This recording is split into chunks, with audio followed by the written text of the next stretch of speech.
Welcome to the Queer Vision podcast. Today we are sitting down with the local legend, trans icon, Poison. Hello.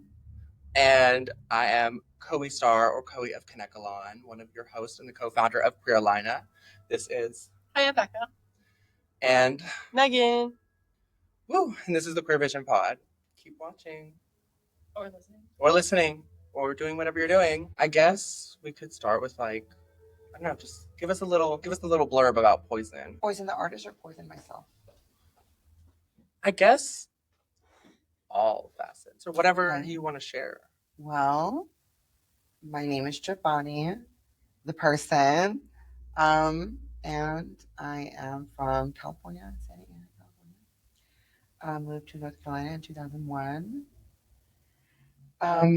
And Poison, the artist, I think grew in just the vision of powerful bad bitches and in growing up from visualizing villainous telenovela icons to just this really beautiful power that it seemed that a lot of characters at the time that I saw that were villainous, specifically in the show Batman or even X-Men, things like that. I really love the sentiment of powerful, strong women that were kind of bad, but anti-heroes. And that's the vision, the original vision of Poison. And now I've become this more self-honoring, merging the character with who I am in real life. Wow. You're just so well spoken. The way that you speak is just so I feel like merging the character takes some sort of level of vulnerability, though, right? It does. So yes. I actually have a condition which I think a lot of people share. I've got CPTSD, which is complex post-traumatic stress disorder. And it took a lot of navigating outside of that to be able to be self-honoring. I think that for a moment, my drag persona, Poison, was more separate. And it allowed me to have this avenue to which I could absolve my hardships through performance. And now that I'm in a very healed place, and I feel like people with CPTSD, it's an ongoing journey. It doesn't really have a finite completion. I would say it isn't I don't have this anymore. I think that I'll live with this for the rest of my life. But I think knowing that has really become a superpower. But just coming to a place where I can be stable and a healthy human has allowed me to bring myself into this character to where it's no longer a character, but a further extension of myself. I love that. I feel like I'm going plunging so deep. No, I'm gonna. You know what? Okay, icebreaker. I'm so deep that I hate that about myself. I have a hard time being shallow. I actually have a really hard time with small talk, which I have gone to therapy for because I'm the way that I've healed through. Here we go. The way that I've healed through a lot of hardship and adversity wasn't through human experience. It was through finding myself in a very natural way, and saying more so finding a sense of belonging outside of human social constructs. And so a lot of my healing and a lot of who I was spending a lot of time on my own or having friends that spoke my language, not really having been introduced to having general friends in adolescence or growing up, having a variety of a lot of people. I think that most of the people around me, we all spoke the same traumatic language.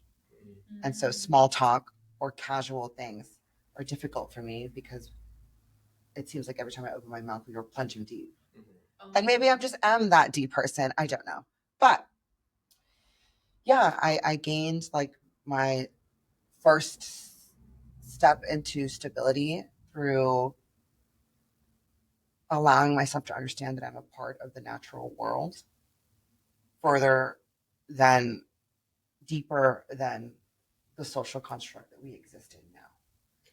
So like the same growth that, pineapples have, and the same way that birds learned how to fly, it's the same evolutionary process that has filtered me to this place. And aside from being a social person, I'm also all of these other inherent genetic things that make me.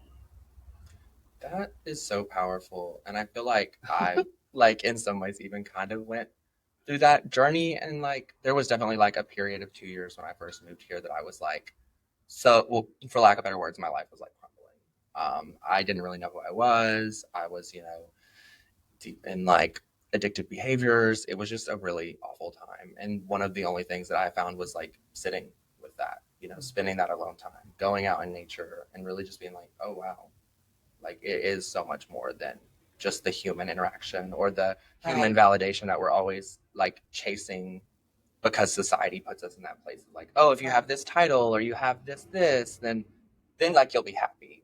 But it really is in like you said, finding yourself and realizing that you're a bigger part of the picture. 100%. And I think that currently in our like political environment, not to be political or anything like that, but I mean sometimes we have to be, whatever. Yeah. I think that when people try to speak objectively of human experience, they're speaking objectively of a social construct and that, which I mean is oftentimes not rooted in a fact.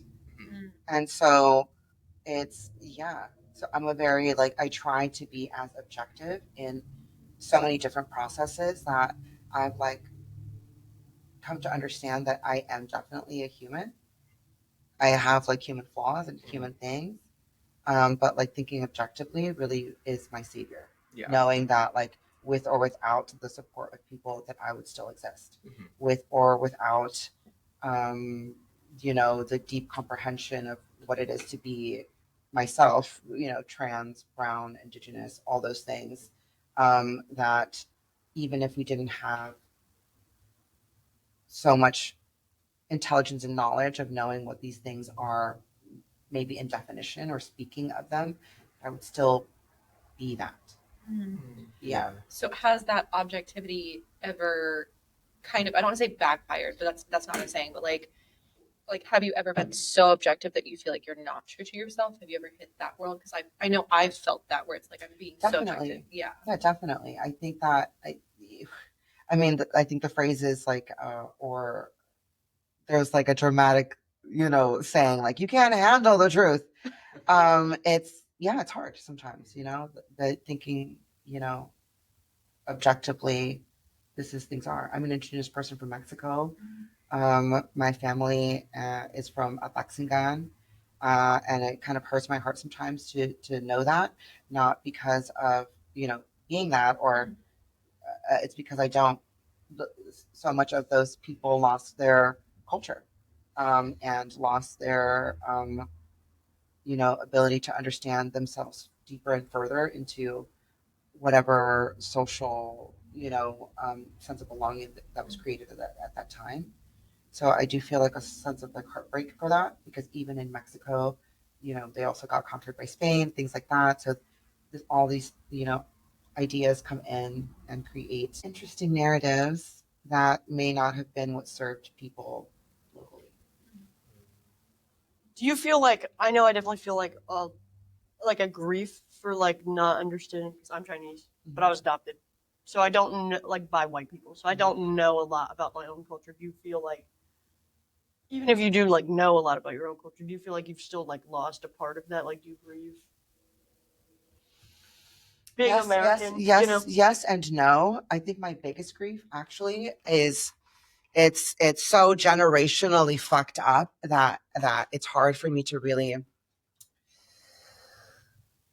put a finger on it. But my mom was adopted. And so my mom was adopted in Mexico, basically into slavery or into servitude to this family. of 7 brothers and sisters, and um, my, I guess, adopted grandmother, which was a really great person, Mercedes. Her husband intended for that, intended for my mom to be the person that was going to like serve the family. And so in growing and being born, my mom, is an immigrant to the USA. I was born in Santa Ana, California. I think we lost her focus was never on the preservation of her culture. Her focus was like living, Right. and being alive, and doing what she cared to do. And I think that then having me, what's crazy is that everything that could have happened, like underneath, like everything that could happen to a person has happened to me. And so it's just a tremendous, I'm trying to like narrow where my brain is going. What I'm trying to say is your question and grieving that there is a sense of grief, but it's more so that I wasn't able to be an integral part of my family for a good chunk of our family. I like moved out when I was 14 years old, and I didn't like reconnect with my family until I was 28 years old. And the biggest, reason that happened was because of my stepfather, and like not allowing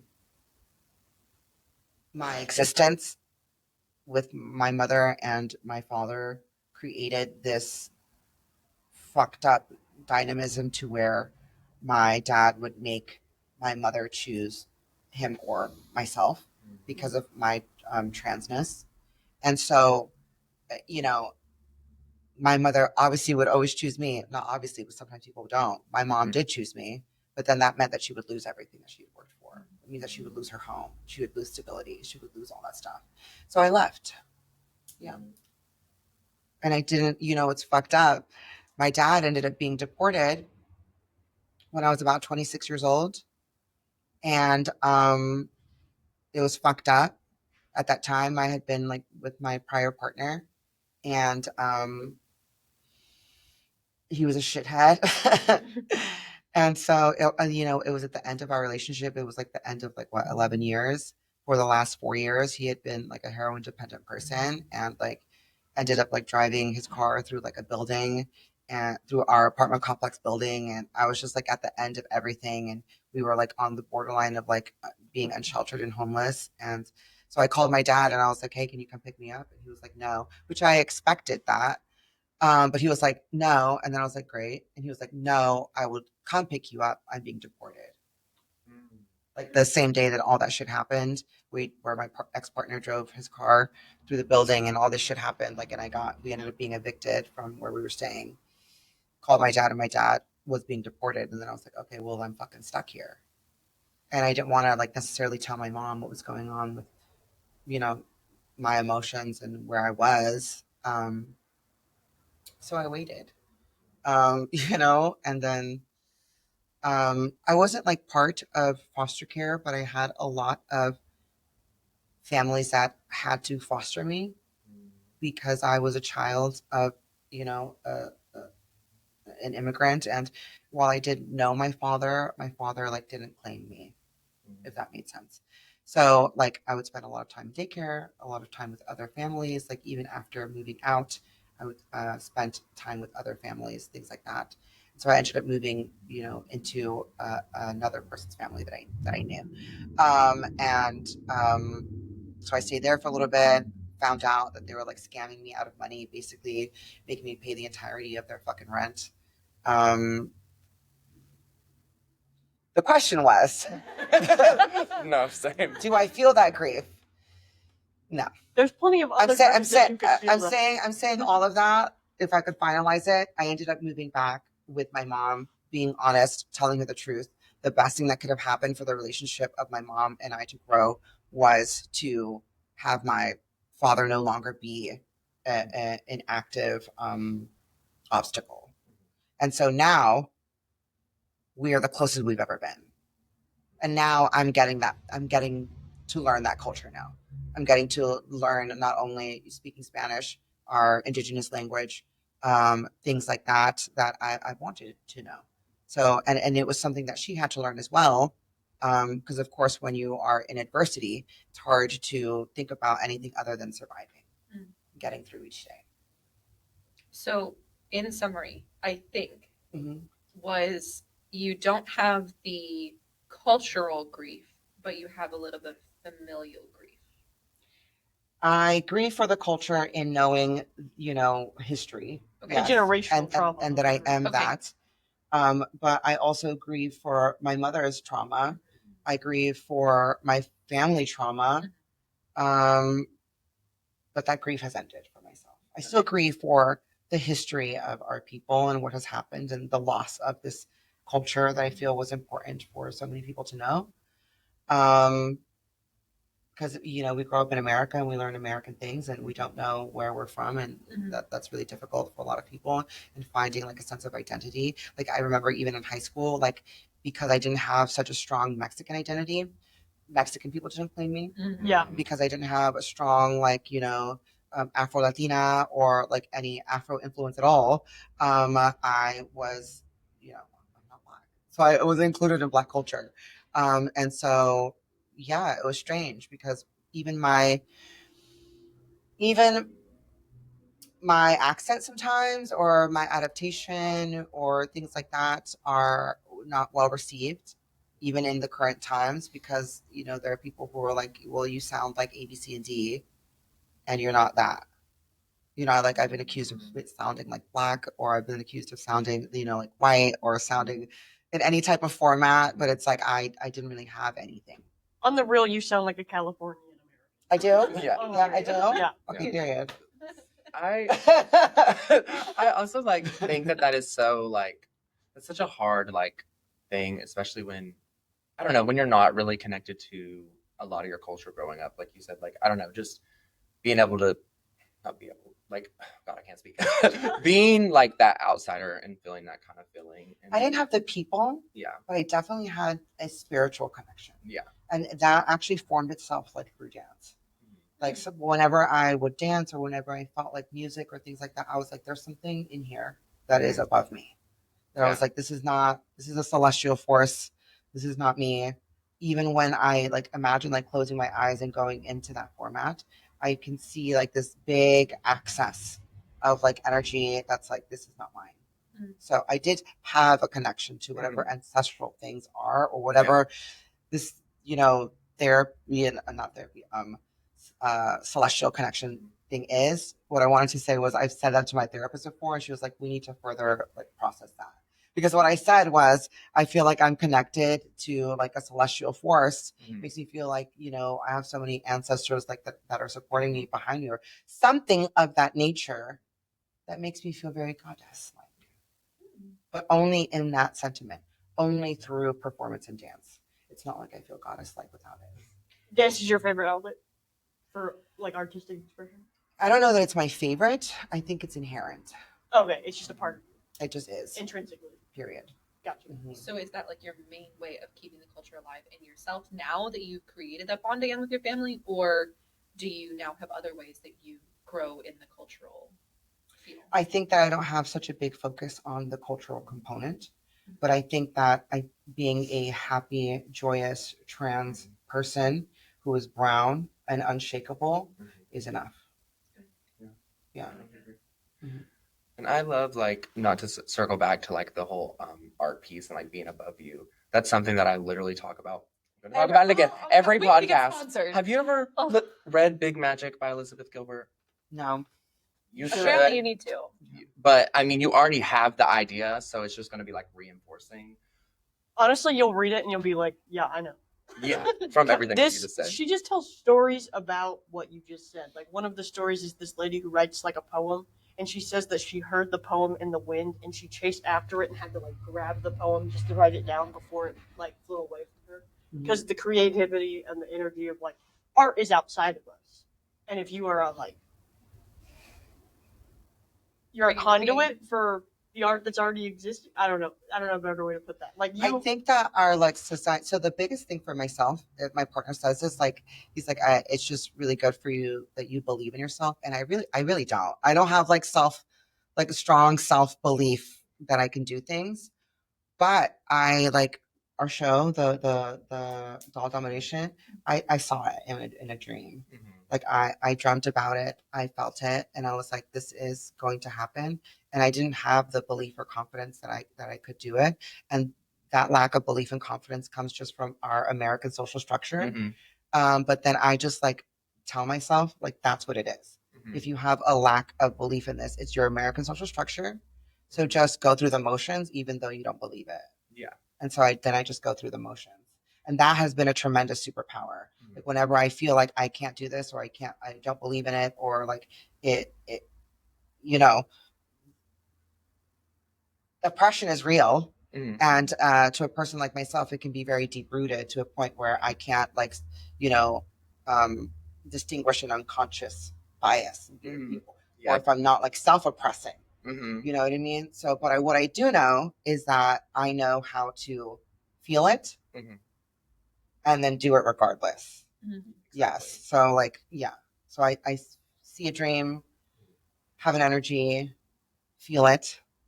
My whole like outer sensory self will be like, you can't do this. Like, what the fuck? Mhm. Like you're literally nobody, no one, you know? And then my inner sensory self is like, well, you're gonna do it anyway. Yeah. It Yeah. sounds exactly like you're fighting like imposter syndrome. Honestly, like Maybe. yeah, because imposter syndrome is basically just somebody else in society or society as a whole told you who you are, and you know who you are inside, and because you are a trans woman, because you have the experiences you have society's view of who you are and who you should be, and it's not who you actually are. I think that there's an aspect to that. Like I do have a vision of maybe, you know, what is consumable, Mhm. which sucks, honestly, because I think that beauty in itself is very subjective. And I think that if people were allowed to be more themselves, that beauty would be even bigger of what it is now. But there is an aspect of like myself being like, you know, there are things even in transness that supersede that. And one Mhm. of them is beauty currency. And I do think about that. I do think like, you know, I could not wear makeup and be like the raw version of myself and be less consumable, be less liked, be less like, you know, of a icon. Mhm. Um, yeah. So there is an aspect like this is what you're supposed to be, or this is what you're supposed to live up to. But then there are other aspects where it's like, you know, yeah, but also no. Yeah. Like the fuck. Because there's a part of my of transness that my mother explained to me. You know, transness is what it is. It's just a fact. It just simply is objective, right? But I think that a lot of trans people spend time trying to prove that to people. Mhm. And I think that that is just not something that not that it is wrong, not that anybody who is in that position is wrong, not that any self affirming person is incorrect.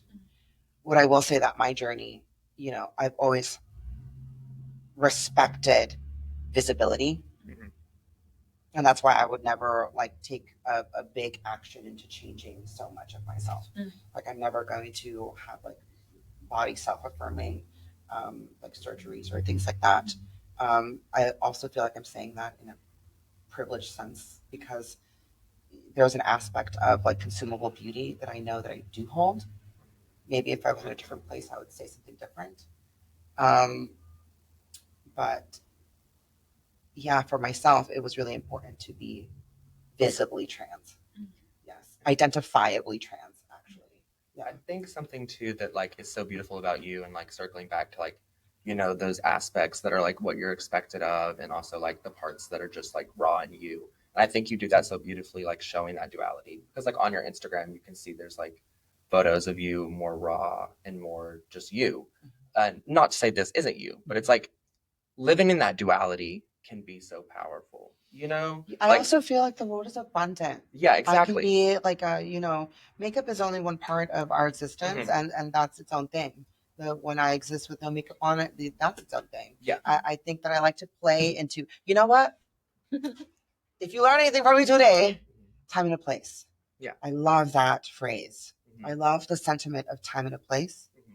And I love that combined with the sentiment of abundance, because then you realize like there is so much time, there are so many places, and the world is so much bigger than what we make it. Exactly. So when it's time to be vulnerable, you're vulnerable. When it's time to be a gorgeous icon, you're a gorgeous icon. When it's time to do whatever other narrative or prompt there is time and a place for all of that. I think honestly, circling back to the first things that you said, I think that right there is why you are. So let's just get into the good parts, the friendship. Let's get into the good parts of getting to know each other, because I think to a point, like, yes, small talk does make it so it's very easy to communicate for people that aren't as good at communicating. But you are an efficient communicator. You've done therapy. You said you were a therapist. Like, you studied communication, and you're just like, also, like, we're all just people. Like, I want to get to know you. You want to get to know me. Like, let's do it. It's like, I think a lot of people don't view strangers as people. They just view them as somebody to be there next to them, you know. And you seem to view other people as people so I think much. about, I've had to have that switch because I used to walk into rooms and feel like everybody was going to fucking kill me, just because of transness. I used to I remember I went to a light show once at Dorothea Dix Park with my partner, and I was maybe the only brown person there, the only trans person there. Everyone was having a good time, but I couldn't like calm down. I ended up having a panic attack, laid out on the floor. I was so scared, like everyone's gonna kill me. If somebody feels some type of way, it's gonna be mob mentality. I'm gonna die today. And I had a whole panic attack. And after that, I was like, this can't happen to me. Like, this can't be something that I'm experiencing. This can't be something that I bring into my future. Like, it's just not something that I want to uphold. And so I had to shift my brain to thinking like we're all fucking people. And you know what did it for me? Serving at a restaurant. Oh, they said surveying. I was like, what in the world? Serving at a restaurant did it for me. Yes, because then you just realize everybody's just a big ass baby. Especially when they're hungry. Right? Yes, you just big ass babies. You want the ketchup, baby? I got your ketchup. Yes, it's not hot enough. No worries, baby. I got you. Let me bring you another one. And then you think like these are the people that would call you a snowflake, and they're like, "This is too cold. This is too salty. Can you refill my drink?" Like it just made it click in the most like I don't know, simplest way. Like we're all fucking still children. We're the inner children that we don't allow ourselves to express on a regular basis because with cycling the sun one more time, we're supposed to be more wise and more mature and more like regal and refined. But I mean, I still laugh at all the fart shit on Instagram, and I want to, you know what I mean? I don't ever want to lose that sense of, feels so ridiculous to say, but I don't want to lose my sense of wonder and my sense of awe and my sense of understanding that like fucking bears in the wild play with shit. You know what I mean? Dolphins pick up, plastic and shit, and which is fucked up. That's fucked up. But they'll like play tag with it and shit. And it's like we're over here trying to be these like regal, like stern. This is how we do shit. Like, yeah. If you can make it working at a restaurant, you can do anything in your life. Yes. Agreed. Yes. I work in a restaurant. Period. I back of house. Wow. Yeah. Yeah, which does make me want to ask, like, when you were working in a restaurant, like, that also probably helped, because, like, kitchens are known to be pretty, like... I was working at a restaurant during COVID, and so the owners that I was working with this restaurant were, like, really interesting. They had really good ideas and stuff like that, but during the portion of when the restaurant started opening, there weren't a lot of people, like, wanting to work these jobs, and so I didn't give a fuck. Not that I didn't give a fuck about other people's lives, but I was like, I still have to pay my bills. Right, Yeah. exactly. Yes. So I did it. And I ended up being the manager of this restaurant, both back of house, front of house, alcohols, orders, like all that shit. So I ended up doing all of it. And I loved it. It felt like every single part of myself was like being used. And it felt like, oh, all this fucking thing, like the ideas where you're like, how do people do this? Like you only know that until you're there. Yeah. Yeah.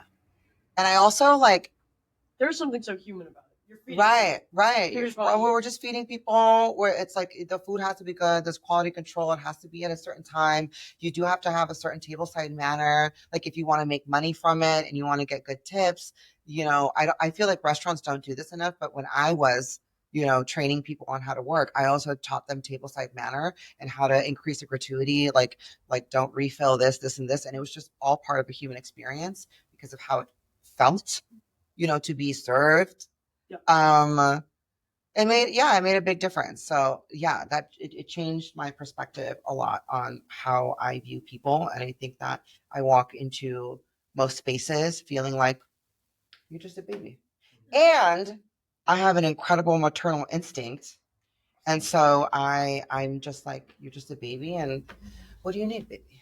I was gonna say you have such a motherly energy, Thank and you. like even the other night at the show, like I appreciated how you like went through everything a few times with me, even though I was like, oh, I could have figured this out, but you were like, no, I'm gonna show you correctly how to do it.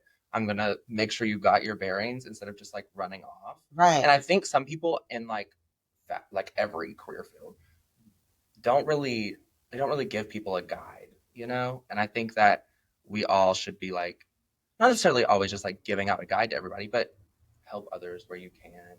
And Right. I also am never presumptuous. Like Yeah. I do presume that people have a certain, type of intelligence and it's Yeah. whatever. But like I'm never gonna put you in a position that you say you can do and be like, we can go through it and learn through whatever.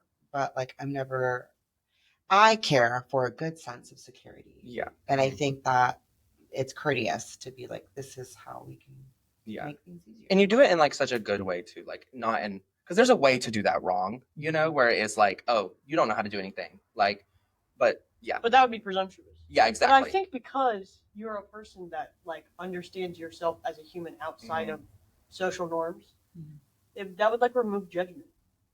Social norms. I try to, as much as I can, to remove as much harsh judgment. I think the biggest judgments I have overall are all on myself. Yeah, you said you hated two things about yourself. I have such tremendous harsh judgment for myself.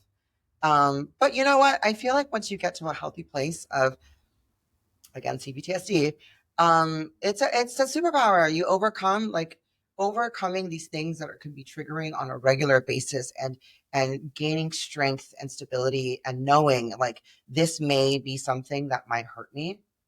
What tools do I have in my arsenal that will help soothe this potential trigger, right? And so I've done incredible hard work independently and with therapy, specifically EMDR, and also just taking the hard way, which is always the best way to do therapy.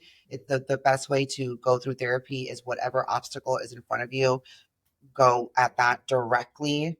And I've dealt with a lot of other fucked up shit too. Like I was an alcoholic to the point where like I would fall asleep in the middle of the street, and I'm recently recovering from that. I've been a year and about 3 months sober, but I had no idea, even for myself, because it's so culturally accepted that we can go out to the club and get turned and have a good time. Even for myself, I didn't consider that it was an issue until I'm waking up at people's houses or like falling asleep in the middle of the street or not remembering days at a time, and how low alcohol can bring you. So every aspect of every fucked up thing that has ever happened to anybody that could happen to someone has happened to me. Like my childhood best friend died, and then my second childhood best friend died, and then I grew up tremendously poor. Like our first home was a garage that had a concrete floor and no bathrooms. And then I was bullied. Not even for at that time for being gay at all, because I was a child. I was just bullied in general. And then I grew up with, multiple accounts of sexual assault. My mom was a parent for the first time with me. And it was just, tremendous amounts of adversity. And I'm like really proud of myself that I'm on this other side where all of that has turned into something of use and has made my like life experience significantly better. And I just want to say, like, as someone, like, your story resonates a lot because I also, like, faced a lot of adversity in my childhood and my life. And, like, I grew up very, very poor as well. So, and I think that there's some connection in, like, growing up with so little and then realizing, like, how much the world has to offer and not taking no for an answer. And I see that so much in you. And I feel like it's a characteristic that I try to embody. It's just like realizing that nothing is off limits. Right. Like, there is, like you said, there's a time and a place for everything. There Like, is. we all deserve that space. And there always will be. Yeah, exactly. And there are people who make that space. Mhm. There are people who demand that space. There are, like our show, right? It wasn't something that someone was like, oh, you want to have an all trans cast? It was something that I had to curate. Yeah, It was exactly. something that I was like, I'm not going to ask for a seat at the table. You're gonna- And if I like try to, have a seat at your table and it's unsuccessful, then I'm going to have my own fucking party. I'm Exactly. going to do my own shit. You know what I mean? It's really important to do that. I try to, in all of that as well, not to be elitist. You know what I mean? Mhm. Because let's just say I did gain success. That doesn't mean that everyone has to be in the same place that I am. That Exactly. doesn't mean that hardship is not the same for everyone else. That doesn't mean that, I think a lot of drag artistry is elitist. Mhm. Like, you have the best costumes. This was $1,000. The hair is, Mhm. $2,000. We've got all this, whatever great stuff. But drag in itself, to me, is, I hate to use this word, but it's like, it's who I was and what I grew up with, and it's who I am. And it's like, I think people bully people for like the things that are like ghetto or like ratch, that like you figure out a way how to do it. You know what I mean? I think that is like a fundamental core of drag. Like, you figure out a way of how to make something that is like literally not shit. Zip ties, Yeah. fucking gold spray paints, Mhm. hot glue, and like we're all just DIY, or what I would imagine queens to be is, we're all DIY bitches, Yeah. And so when I see, this is what I was talking about earlier about how I appreciate Drag Race, the show, because Mhm. it allows access for everyone to see this and for people to be more fall in love with the artistry itself. It's also elitist. Yeah. Exactly. I want a season of Drag Race where no one can spend any money. Like you have like a thrift store. budget. There's a cash cow. Yes, you go out and on the town, come back with what you can hold with your hands, Mhm. stolen or not, and yeah, make do. Mm-hmm. Yeah, because some people are like, oh, of course they would. Well, yeah, they went into severe debt to maybe win $200,000. Right. What are you talking about? I also think like I will only judge someone for being a shitty person. Yeah. Mhm. Because it's unnecessary. With balance in the world, you will face adversity, period. You will face fucked up shit, period. That's just how the world is. I think that in the human experience for myself, I think that providing a very nourishing, loving, secure feeling, empowering feeling is that balance. You know what I mean? So I think people who go out of their way to be shitty fucking people, I always have harsh judgment for them. As you should. I'm also like, as sweet and kind as I sound, I am a fighter. I will beat your ass for saying some fucked up shit. And I hate that about myself. And I have. And I have. Google my mugshots.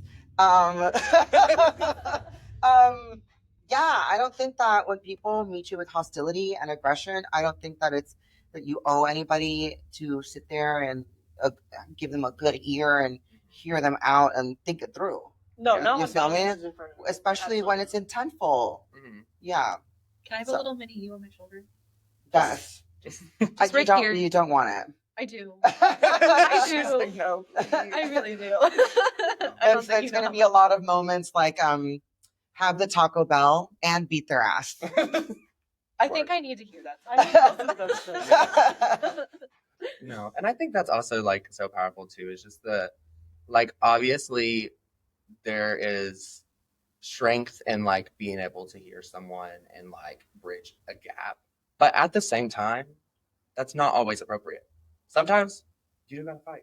Right. Like- It's dumb how people like just like want to bypass human experience and human nature. Yeah. Maybe if we were goats or elks or whatever the fuck else is out there in the wild, we would be bucking, baby. That's just what it is.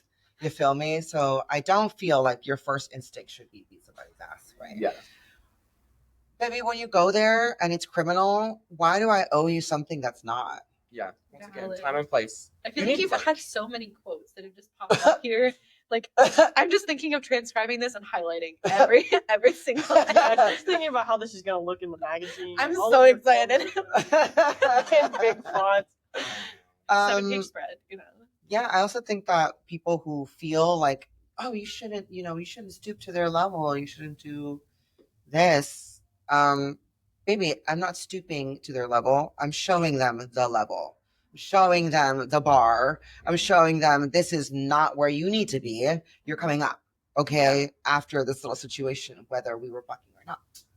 You're going to hear it, and if you don't hear it, you might feel it. Yeah, to be political one more time, I just heard someone say, they were like, after the election, I heard a lot of Democrats saying like, oh, we're just gonna fight this for peace and love, and someone was like, fuck that. How are you gonna fight? Like, Yeah. I think that would be my first instinct. Yeah. yeah, Peace and love, like, peace and love is so important. That was like 10 years ago though. Not yeah, like I think now. even More like currently, 50 No. currently now, it's not fucked up to say, baby, your ideology is dumb as fuck. Yeah. It really is. Mhm. It's not fucked up to say, I love you enough to tell you that the world is bigger than what you've made it. Mhm. You know what I mean?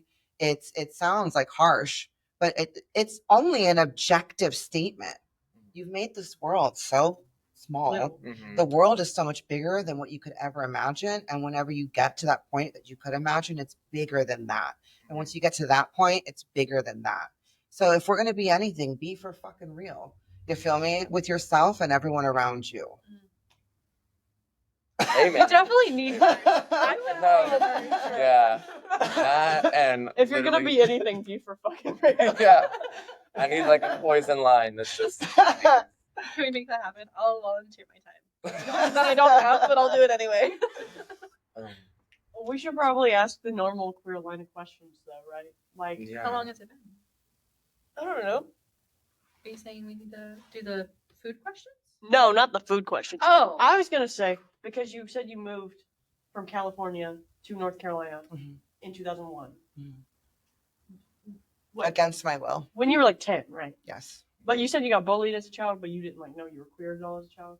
I did know, I 100% knew as a child and growing up, I was a trans child. But I don't think people knew that because I wasn't expressing myself that way. You know what? That's a lie. I tiptoed a lot. But I don't think I did that in school. But yeah, I was bullied, like literally like movie bullied, like where's your money and shit like that. I remember one time I stole my mom's like rent money because like the kids would like ask me, you know, for money, and I thought, and if I didn't give them money, they would beat me up. I thought if I just gave them like all the money I could find, I took all of the rent money out of my mom's wallet and gave it to them, and they still beat me up anyway. And my mom came to school, and I was beat up and bloody and gross. And then she was like, where's the rent money? And I said, I don't know. And she said, listen, you're already beat up. I'm going to beat your ass again. If you don't tell me where this rent money is. And so I ended up telling her, of course. And yeah, those kids got expelled. But yeah, I was beat up as a child. How old were you then? I think I was like in first grade. I didn't even know people started beating each other. In California, because the dropout rate is so high, kids go to school for there isn't like a junior high, so children like first grade go to school with kids until up to like I think it's like sixth grade Okay. or something like that, or Okay. yeah, or so something like it that. wasn't another first grader that was like. No, it was older. Yes, they were older. That doesn't really make it better, but Yeah, I remember his name. His name was Michael. Dox that man right now. Michael. You know Who you what, are. you know what, Michael? Actually, I hope you're fucking well because your karmic destiny. I know you're fucked up. I know you're missing some teeth.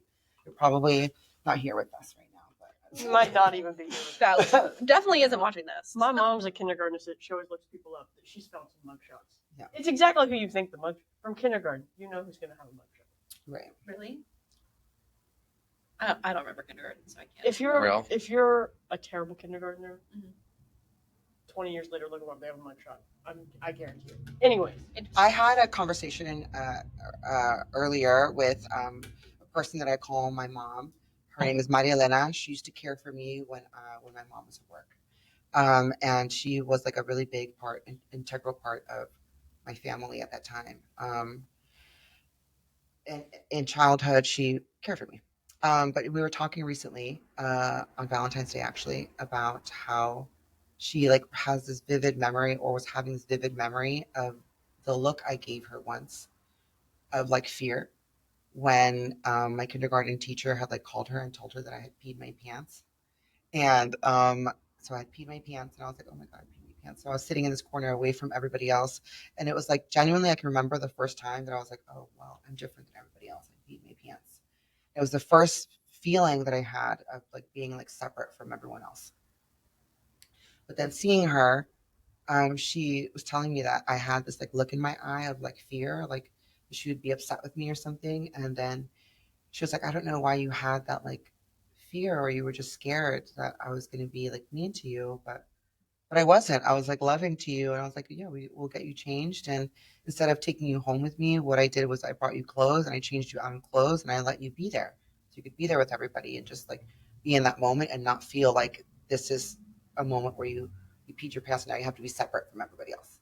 She already had that sentiment, but for whatever reason, her having that sentiment about me, not knowing what was to come after that, has healed me in my current time. Because I feel like a lot of who I was for a big chunk of my time was trauma based. I was sexually assaulted. I was abducted as a child. I, developed like tremendous familial separation. I was telling you, I moved here in 2001, and it was because my mom had become an alcoholic. And so she had to separate herself from her family and everybody there, and moved to the other side of the United States of America, to so that she could heal from that, right? But that meant that I no longer had Marilena and her daughters, my sisters at the time, and I no longer had a sense of community. I was just like out here. Yeah. And all that shit happened after I was 10 years old. So then I just felt so incredibly isolated. did you feel more like open, like xenophobia here? Like you were like essentially forced to move to the Bible Belt. Did you feel that? When I tell you I was placed in ESL immediately, nobody asked if I spoke Spanish. And at that time I didn't. Immediate xenophobia. And I was like sitting there like, okay, well, I don't really speak Spanish, y'all.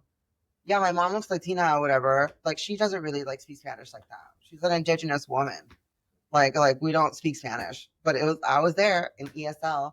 Did they eventually take you out of ESL? No, Did you learn any Spanish from it? I did. You're like, yeah, I was forced to. Got you something. And what else? I had what is it called? An IEP, which was like in basically like they had put me in a class for like children who with special needs, and I didn't have special needs.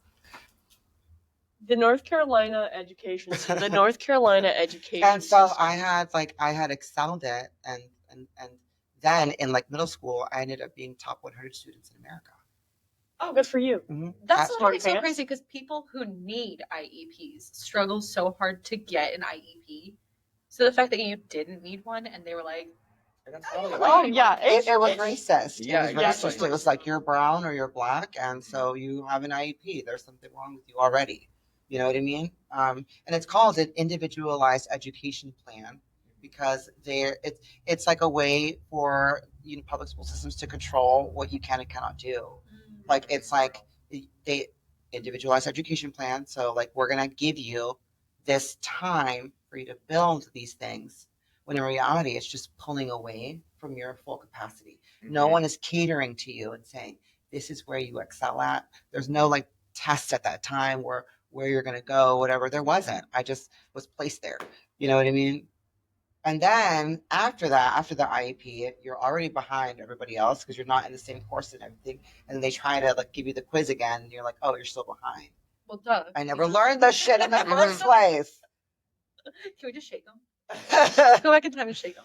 Yeah, Well, they're it's trying. nuts. It's getting worse now. You grew We're up not here? supposed Yeah, I grew up in like Asheville, North Carolina, but in the North Carolina public education system. Word. And I do remember the the IEP classes were a lot of brown people, They were. They just like were. a lot of brown people. That makes Mhm. sense. No It's Asians racist. though, not a minority. Oh yeah, I mean, obviously, if you're Asian, you have to be so good at math and science. Does it suck? Because I feel like I felt the same way, like being like American and not having an attachment to my culture. It really would fuck me up when people would make like stereotypes about myself, even though I never fit the criterion because I was never in the culture and I never understood that. Yeah, when they're like, "Here's a fortune cookie, ching ching chong," Shit you're like like- that.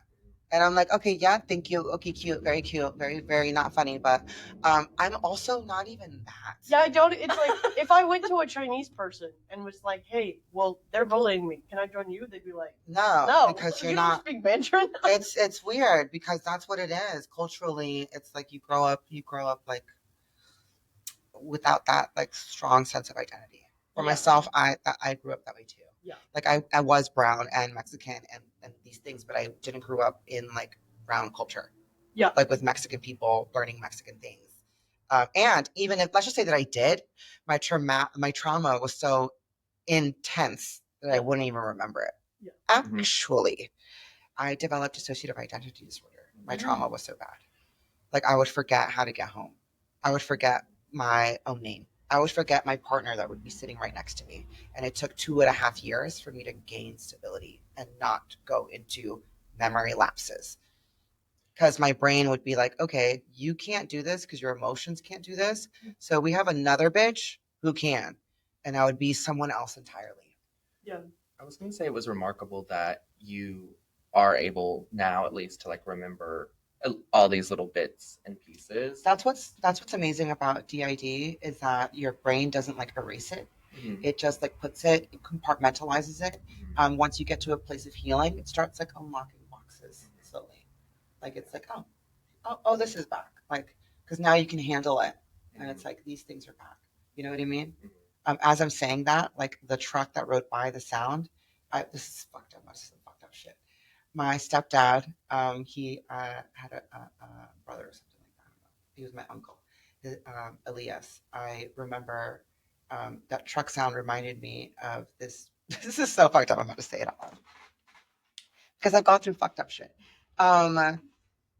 As a child, I thought moving here to North Carolina, my uncle, I was gaining this like firm sense of identity because he was like being nice to me, being, loving and amorous. And he would show me like different things of North Carolina. We would go to science museums, things like that. And then we would go to the arcade or whatever. And it was like fun, right? And then I'm 16 years old and he tries to like get sexual with me. And that was like really fucked up. That fucked me up. And that was something that I wish my brain had not unlocked because I had forgotten that entirely. And then I remembered it later and I was like, well, damn. And I remember how I remember I remember that I was like I told my mom like this is what's happening. And I ended up getting my uncle on a phone call. And I'm like, you said all these like things you were saying, like I want to do A, B, C, and D to you. You said all these things, you know what I mean? It's kind of hot. Why don't you say them again to me? And my mom was on the other line and heard him say all of that shit again. My mom beat his ass, dragged his ass. It was kind of wild. As she should, though. Like, That's amazing. Yeah, because what was fucked up was she wasn't believing me at that time. No, I mean, And you so did. I You did. I had to be like, I've always been an actor. 100 kid in America for nothing. You know what? That was so hot. So Say again. is it just DID that you can unlock those memories that you don't remember, or like? Because I know just having like even ADHD affects your memory from childhood. It does. So there's dissociative amnesia, or just general dissociation. There is dissociative identity disorder, and then there's dissociative personality disorder. I had dissociative identity. Okay. Yes. do you feel like going into, because I know a lot of people tend to like do this as well, like going into the psychiatric or mental health field, do you feel like that helped you in your own mental health journey? It was actually myself trying to figure out why the world was so fucked up to me. It was like literally I would be in textbooks reading and reading and reading and reading. Why is everything so fucked up? Why can't I overcome this? Why can't I? It was like just like my mind was so consumed with trying to figure out and find an answer that I became a fucking therapist myself. And then I specialized in substance abuse and codependency, and I worked with that for 4 years. And then I realized, like, one, North Carolina fucking sucks for that. Two, it's criminalized so harshly that, like, let's just say you want to recover, you've got felonies and shit. Like, you can't even live in certain apartment complexes. You can't get. Let's just say you wanted to get the highest job you could. They don't fucking hire felons. You know what I mean? But now you can be the fucking president. Yep, exactly. Yeah, it's wild. So the same time that I was doing therapy, my partner at the time was wanting to push his, business and boundaries. He thought that it would be a good idea to start, doing drugs so he could stay up more. He became a heroin addict. I'm over here treating people for, drug dependency, and then he's over here dying. You know what I mean? And it was just like I can't do this anymore. And then I had to be, if anything, for fucking real with myself. And be like, you're only doing this because you wanted to find an answer for yourself. And so now you're literally just like going through this career pathway is just self-deprecation. Yeah. Yeah, and I feel like that is so, like, that is such a common experience. Like, because I've heard that from so many people, like, just in my own, like, being in outpatient therapy and stuff. Like, it's very common. It's good. I'm glad that you were able to, like, recognize that and see that for yourself. I think that a lot of pressure is also put on therapists, and the idea that, like, we are solely responsible for the part of healing, when in reality it's about, maybe I would say, like, 20%. And the rest is you, baby. We're just putting you on the right track, taking the bumpers off and saying, if you go past those bumpers, there will be consequences. And you have to be responsible for that. Yeah. And shifting your own mindset into something that you can use, even if it hurts. Actually, that was one thing that got me through so many things. There was something just so resilient in myself that I did not mind that it hurts. I still don't mind that things hurt. Yeah. And so, like, if I know that something's going to be emotionally difficult, if a conversation is going to be difficult, if I have to be,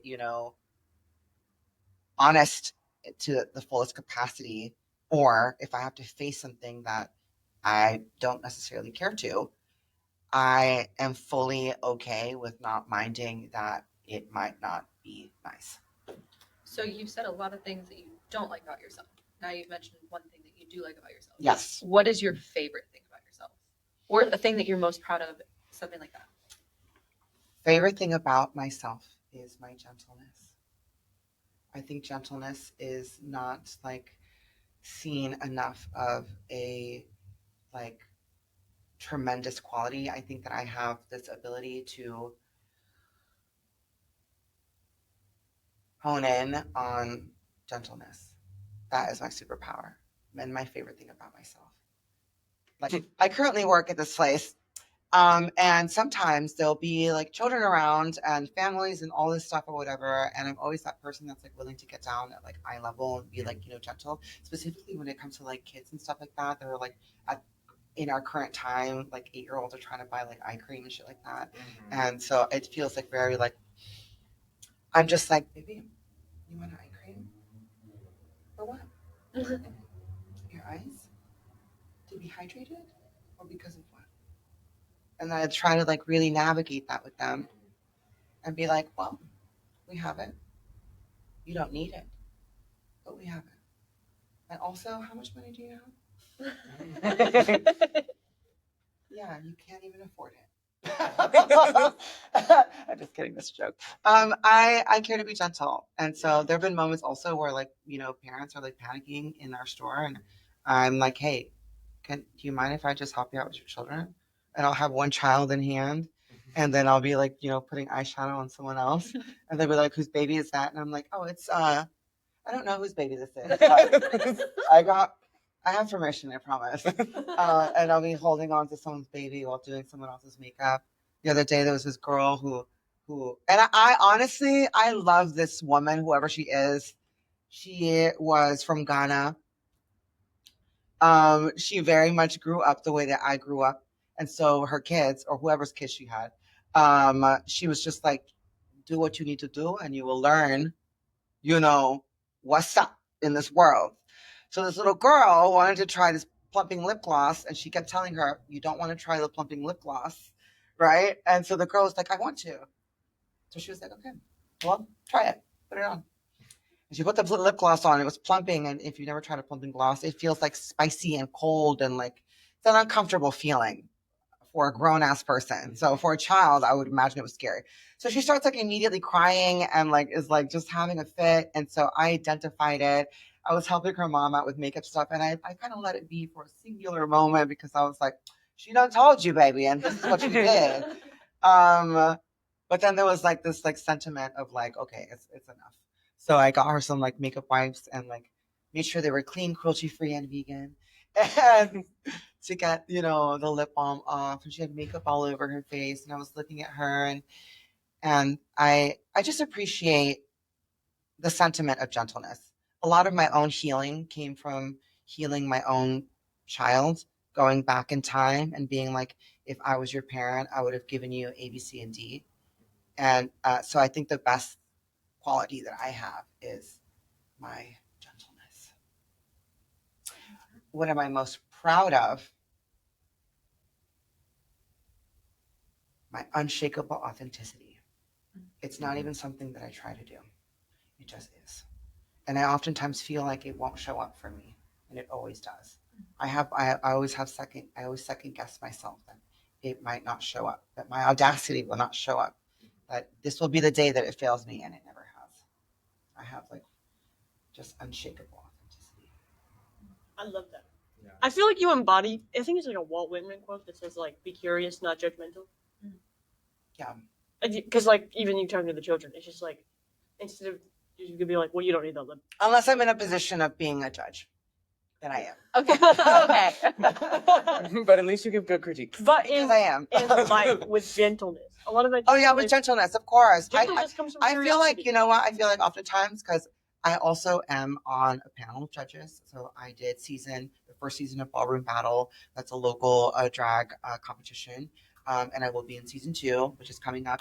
And so even then, like when I see something, I'm not afraid to say like, this is how you could better yourself. I already see it in you, in a way that is consumable. Yeah. Mm-hmm. I mean, that's what I appreciated so much about you, even in like the lip sync battle, is that you took the time to individually go to everybody. And I even remember you in the back, like, oh, I've not seen where your dance moves are going. Like, maybe you should try doing this. And you literally like were showing me moves. I also ask, like, Yeah. because I'm never going to give you unprompted shit. Mhm. I'm also asking, like, would you like some critiques? Yeah. Because I'm not that diva either. Yeah. But yes, unshakable authenticity. Most proud of. I love it. Thank you. So I don't know where. I think we are almost at an hour. Wow. Okay, I guess I can answer. Yes, you can answer your food Okay. questions. Okay, so I have these weird food questions, but it sounds pointless for like a podcast interview format. But later I would like to like cook things specifically for like the people that we've interviewed.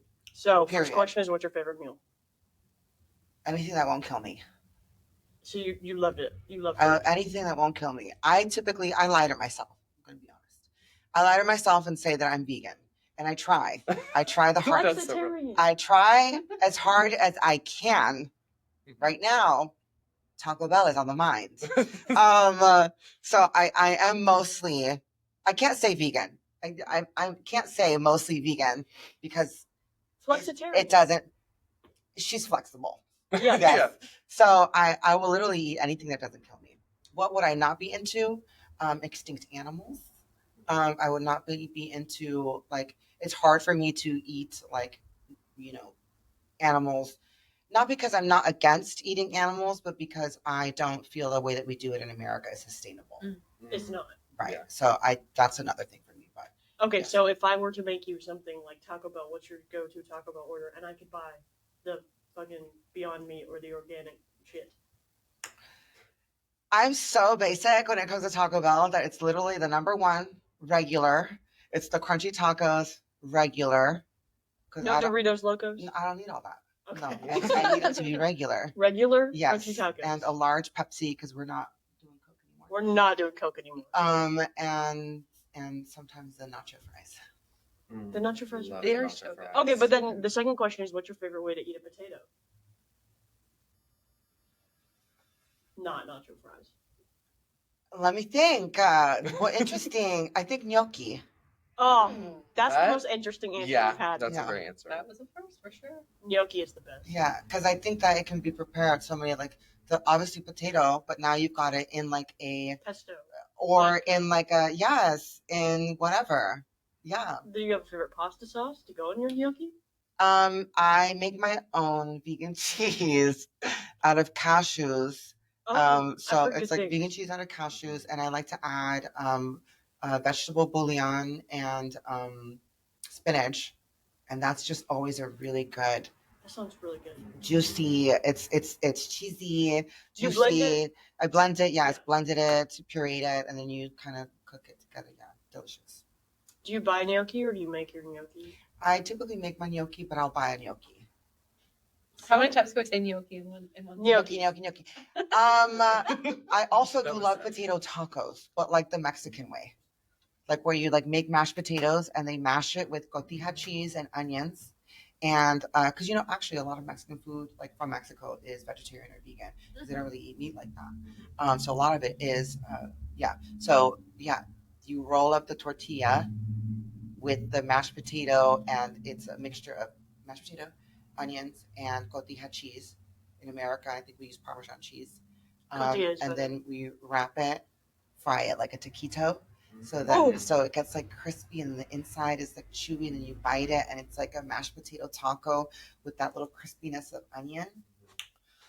Sounds so good. I need to try this immediately. Yes, Can we make that one too? that's so. It is so easy. It's With- so easy. With some of these, like, I don't know that every person that we've interviewed can cook. You sound like you can Oh, I can cook cook. the house down. I can Yeah. cook. I Yeah. can cook. I have that what is it, that inherent gene. Like I can smell it, I can see it, visualize it. I'm also really good with sense, like olfactive sense. Like if you want to get a fragrance that really feels of you, I'm really good with that too. Because it's a vision, it's a feeling. So when it comes to food, same deal. I'm like, I want to feel this way. You have really sharp senses. Your Yeah, 5 senses. I do. They're I there. do. This performance, maybe we'll cut it out. But I'll say it here. Improv. The whole thing. Work. I just did it. So when we did our show, I was like, you know what? Don't practice it. You're already a bad bitch. Don't do anything. This Don't- is not advice for you. don't feel like don't feel like. I mean, you can. You can. You can. I was like, you've got it. You've got instincts. Let the celestial energy flow. Go. And that said, like, you also have like years of practice dancing and moving, so you do know how to like move. Yes, So you I like- have a classically trained contemporary ballet dancer. So yeah, to be Yeah. said, like, learn your skills, but then also don't get so fixated on them. Yeah. Right. You would say like still I- be present and in the moment. The thing about drag artistry is Mhm. that it just is. You Yeah. just do it. Mhm. You can't rehearse it, choreograph it, or whatever. But at least for myself, there is so much. When I am the most inspired in drag is when I can see that someone has ditched the scripts Yeah. and they're just living. I love to embody that. So I kind of have a little bit of a guideline as to where I'll go Mhm. mentally. I don't practice it physically because I'm like I'm like I have to hit this mark here, I have to hit this here, I have to hit that there. And you can tell. Mhm. You can see that in someone's performance. So I like to envision the energy I care to portray and keep that as a primary prompt. You're giving superpower alien, warrior, but drag, high femme, and cunty. So then, like, sit with that, embody Sit with it, that, and and then go. Yeah. Yeah. Mhm. And I find, like, even in my own experience, like you saying that, it does make me like replay, numbers that I've even done. And every time my best numbers are when I'm more focused on bodying whatever character I'm trying to portray in that moment or whatever energy versus, oh, I'm hitting this like dun dun dun number. Because then you can see yourself thinking. Yeah, I'm exactly. also all about explicitness. And Mhm. when it comes to artistry, any type of art, I care so much for explicit art. Something that's not going to guide you or imply a feeling. Something that is there. It's like raw, it's Yeah. explicit. It's not like, it's not like navigating you there. You're not finding it. It is there. So I think about that a lot in artistry, like being explicit. You're gonna serve it and explicitly be that exact thing. Yeah, I find that also for makeup artistry. Like when you have like a vision, all failed makeup artistry in my own process is makeup that's implying something. It doesn't feel like it's going anywhere. It feels like it's implying the moment, but it's not explicitly that. Whatever it is, go all the way and don't let people, because we just are data. We just process information, right? We see something and then we're like, what is going on or whatever. It's like really rare the moment where you're like seeing something that is artful, that's like exactly what it is. But when you do that, you're like, this is it exactly. Like a lot of themed art is that way. Like, let's just say you are fulfilling Marilyn Monroe. Marilyn Monroe is blonde. Marilyn Monroe is red lip. Maybe sleepy eye, mascara, slightly sculptural, more round, less bouncy. If you did all of those, you would be explicitly in a Marilyn Monroe feel, right? But when it comes to your own ideas and artistry, have that vision in your head and then don't allow, or think of not allowing people to try to figure it out. It's there. Yeah. It's exactly what it is. Be deliberate. And it all comes back like also to like presence. Yeah. And being present in the moment or in the art. And right. Yeah. I feel like when you see me in drag, I feel like it's very like my performances are very like intense and intentful and very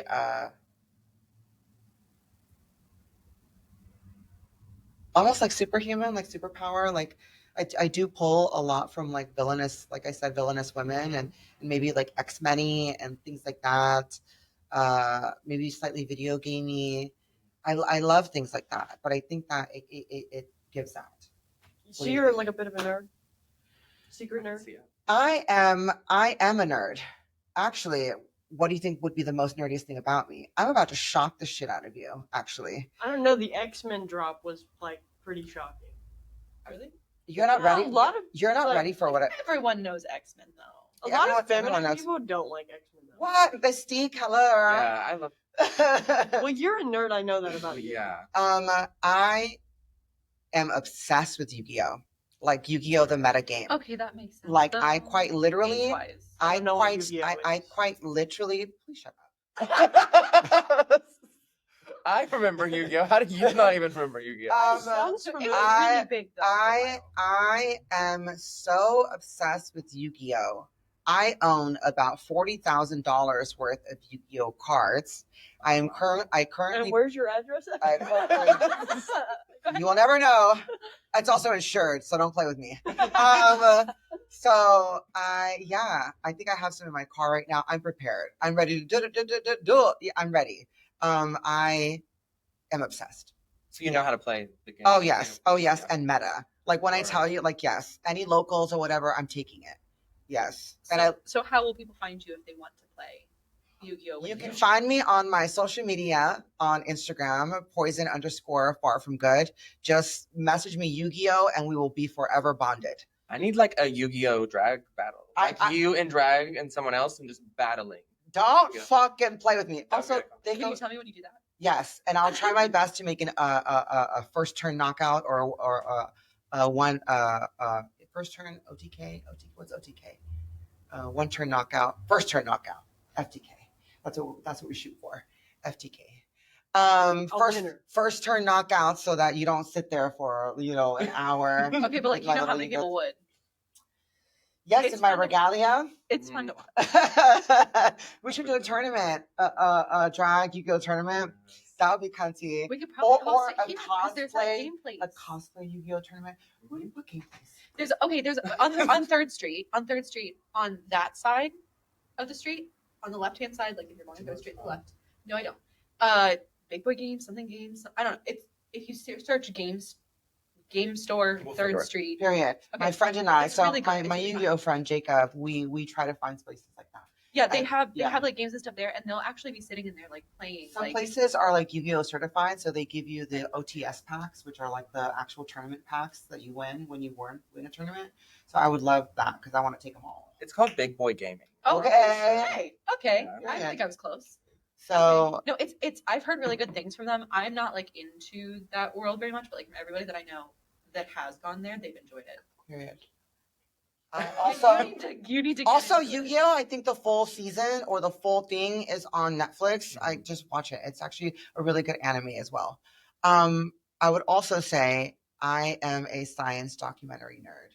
Like when I think of relaxing and having the best time of my life, I'm watching Mothlight Media. Google it. Everyone search it. Please go there because I want them to continue to create their content. They do like archaeological like finds, and they talk about how something evolved into something else, or like how certain things happened in time with evolution and things like that. That's Mothlight Media. But I also love like every science and nature documentary. I've seen them all 9,000 times. Yes, that is my Can you second. do a David nerd thing. Attenborough impression? David Attenborough is my father. No, David Attenborough is getting to that point where I feel like he's not.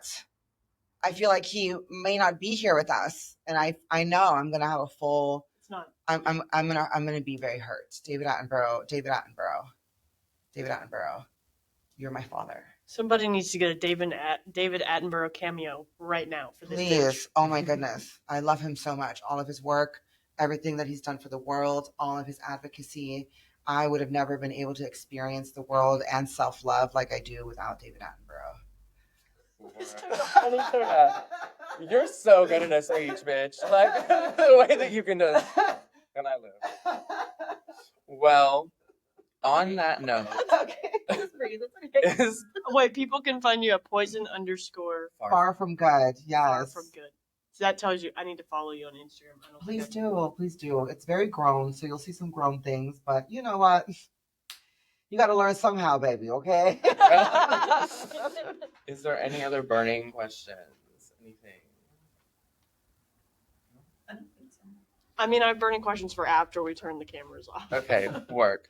Well, Okay, let's do it after. okay. Because we can go for another hour. Thank you so much for sitting down with us. Poison. This has been the Queer Vision Pod. Once again, this is Poison Venomous, right? Venemesis. Venom. Like venom, but I'm your nemesis. Okay. The Venom nemesis. I typically don't use my last name. I got the last name in case I wanted to build a house of the nemesis. Mm-hmm. Work. Because you may be on the forefront. Yes. Okay. So you can find her at poison_far from good on all socials. Once again, I am Koee Starr, Koee of Reconnecting. This is I'm Becca. and I'm Megan. this has been the Queer Vision Pod. We'll see you next time.